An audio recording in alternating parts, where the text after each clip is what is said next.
అంటే భారతదేశంలోనే అందులోనూ మన సౌత్ ఆంధ్రప్రదేశ్లో ఉన్నటువంటి 5 జిల్లాల్లో మాత్రమే గ్రోత్ అవుతుంది. ప్రకాశము, నెల్లూరు, చిత్తూరు, అనంతపురం, కడప, పల్నాడులో కొంత భాగం. శేషాచల నల్లమల రేంజ్లో ఉన్నటువంటి ఈ సాయిల్ బెల్ట్లోనే ఎర్రచందనం గ్రోత్ అవుతుంది.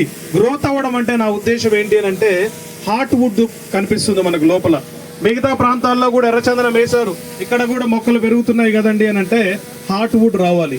ఆన్ టైంలో హార్ట్ వుడ్ రావడాన్ని, ఎర్రచందనంలో హార్ట్ వుడ్ ఉండదని దాన్నే మనం పరిగణలోకి తీసుకుంటాము. ఆ హార్ట్ వుడ్ వచ్చే ప్లేసే ఈ శేషాచల నల్లమల రేంజ్లో ఉన్నటువంటి ఈ సాయిల్ బెల్ట్. కాబట్టి ఎర్రచందనానికి రేరిటీ వల్లనే విలువ ఉంది. ఇంకొక మెయిన్ వచ్చేసి ఏంటంటే ఇది మెడిసినల్ యూసేజెస్ ఎక్కువగా ఉన్నాయి. చాలా వరకు యాంటీ ఏజింగ్ ప్రాపర్టీస్గా, ఇంకోటి క్యాన్సర్కి అగేన్స్ట్గా వాడుతూ ఉంటారు. అండ్ ఇందులో 3 గ్రేడ్స్ ఉంటాయండి, ABC అని. ఏ మొక్క అయితే 12 సంవత్సరాల వరకు ఎదుగుతుందో అది C గ్రేడు, 15 నుంచి 20 సంవత్సరాల మధ్య B గ్రేడు, 20 నుంచి 30 సంవత్సరాల మధ్య A గ్రేడు అదే మొక్క రావడం జరుగుతుంది. ఒక్కొక్కసారి సాయిల్లో ఉన్నటువంటి నాణ్యతను బట్టి కొన్ని సంవత్సరాలు అటు ఇటు అవుతూ ఉంటాయి, అంతే తేడా.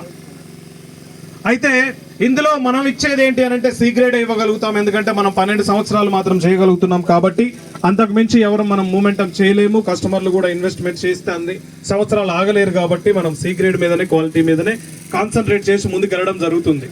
ఎర్రచందనానికి ఇంకొక మెయిన్ క్వాలిటీ ఏంటి అని అంటే ఇది కాస్మెటిక్స్లో విరివిగా వాడతారు. ఎర్రచందనాన్ని కాస్మెటిక్స్లో విరివిగా వాడతారు. అండ్ ఎర్రచందనాన్ని వచ్చేసి మ్యూజికల్, ఖరీదైన రాయల్ మ్యూజికల్ ఇన్స్ట్రుమెంట్స్ తయారు చేయడానికి వాడతారు. మీరు పుష్ప మూవీ చూసే ఉంటారు. దాంట్లో మూవీ స్టార్టింగే జపాన్ నుంచి స్టార్ట్ అవుతుంది. షమిసెన్ అనే ఒక వాయిద్యాన్ని తయారు చేయడానికి ఎర్రచందనాన్నే వాడతారు. ఆ ఎర్రచందనం మనకి ఇక్కడే గ్రోత్ అవుతుంది.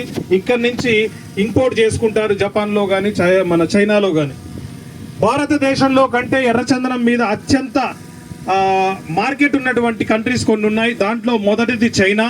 చైనాలో దీన్ని జీటాన్ అని పిలుస్తారు. కొన్ని వేల సంవత్సరాల నుంచి ఎర్రచందనాన్ని వాళ్ళు ఇంట్లో గృహోపకరణాలుగా, ఒక బొమ్మలుగా, వస్తువులుగా, మ్యూజికల్ ఇన్స్ట్రుమెంట్స్గా వాడతారు.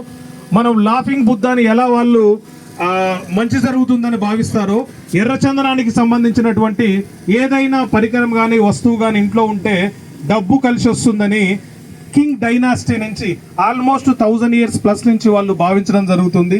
అది మీకు బ్రౌజ్ చేసుకోవచ్చు, ఇంటర్నెట్లో కూడా ఉంటుంది. చైనాలోని బీజింగ్లో ఫర్బిడన్ సిటీ అనే ఒక మ్యూజియం ఉంటుంది.